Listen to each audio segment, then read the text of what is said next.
Raul, nowadays QBs are like head coaches. If you don't perform in that time, you're gone. Now we got into a little bit of a spat last week over quarterback. So I'm just going to do a quick little version of it. When we talk about bringing in a Darnold or bringing in a Minshew or bringing in a Foles, that is to replace Driscoll, not Locke. Like right now, unless we draft a first-round quarterback, we are all in on replacing Driscoll. So, and we've been saying it since the middle of last season. Locke should start the season.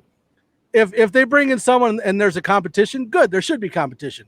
But if you believe that Locke is the best quarterback, then he'll win. So not a big deal.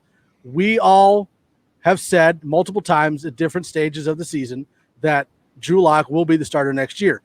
What we want is a better quarterback to replace Driscoll because we don't want that storm to happen again. You know, so when we talk about getting quarterbacks and being in on quarterbacks, it's to replace Driscoll unless we're getting a first rounder. And also it's to make sure that it's oh, am I allowed to say anything? No, yeah, go ahead. I'm done. That was my point. So, I mean, it also is in the event Drew gets hurt, Drew doesn't perform. I mean, we now have a 17-game season. There's 7 playoff spots in each conference. So really, you cannot wait too long to fix things or salvage the season. I mean, we get one extra game to attempt to win to qualify for. I mean, we could conceivably have 3 playoff teams from our division. You know, it's hopefully we only have 2 and we're one of them. Yeah. But it is going to be interesting to see what ends up happening with these quarterbacks. And I mean, I see a trade happening, but yeah, I mean, you never know. Like, because there's two camps. It's the haters and the lovers, and we're all about in the middle. You know, none of us want Drew Lock to be off the team. We want him to be on the team. The only reason that we would say get rid of Drew Lock is if it was for like you had to trade him to get Aaron Rodgers or somebody like that. Like, okay, but that's not going to happen. So the one thing that I don't want to do is have a situation like last year where we have a backup quarterback coming in that we don't know how good he plays, and then he sucks and we have nothing else. As a fan, I refuse to just be like, oh, well, this season's lost. No, I want as many wins as possible. So if we've got to go and get a veteran that replaces Driscoll, go do it. Well, I don't know, because like if Locke comes in and he's terrible the first game and we have no one else behind him, like if he throws like 5, if he like Nathan Peterman's it and throws 5 picks, then I want him to do that the rest of the season. So then we get the number 1 overall pick so we can have a new quarterback. But see, again, as a fan, I don't want to see the Broncos lose. Oh, no, I know. I made it funny. You made it funny. And that's what I'm saying. Like, I understand. I get all that. I refuse to give up on the season. So if they've got to go get a veteran, cool. That doesn't mean we want to replace Locke. That means we want to get rid of Driscoll because he was bad. Yeah. Wouldn't it be something though if halfway through the season we drop Shurmur and Locke is benched?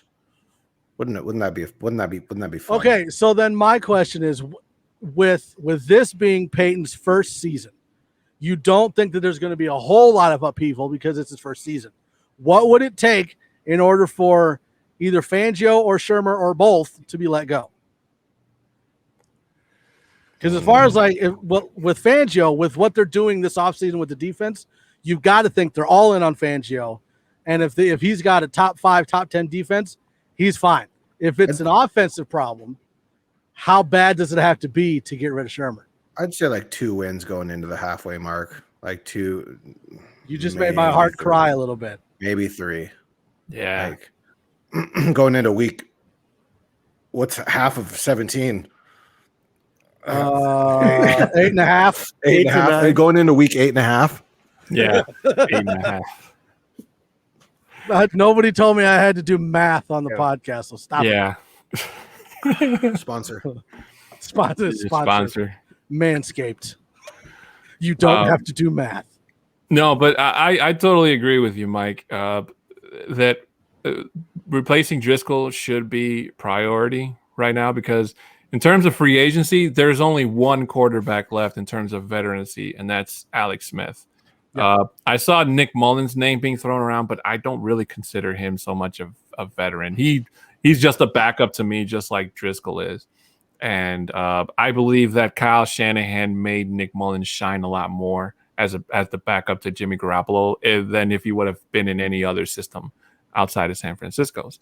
So if Denver does move up in the draft to get another quarterback, whether it's somebody that, Boggins wants in Justin Fields or what these other analysts are saying that Denver could go for Mac Jones, whoever's on the board that gets picked by Denver is going to really bring in some competition against Drew Lock. And, in those preseason games, they could, put on a show and some highlights, and Drew Lock may not make the halfway mark if he continues to play terrible, especially with Vic Fangio's job on the line. He's going to do whatever it takes to say, hey, it's either you're behind or mine, and I'm going to say my behind first. So if he doesn't play good and, he can't get it together, he's going to ride the bench, and whoever gets picked in the draft for the Broncos quarterback is going to have to shine. I, for one, don't think that Fangio is on the hot seat at all, actually. I think that there's no intention to get rid of him. So if they struggle, it's due to offense. It's not going to be because the defense is bad. Yeah. No. I don't see with this roster. I mean, Fangio did what he did last year with what? So and look at the offensive roster. 11 of the seventh man up.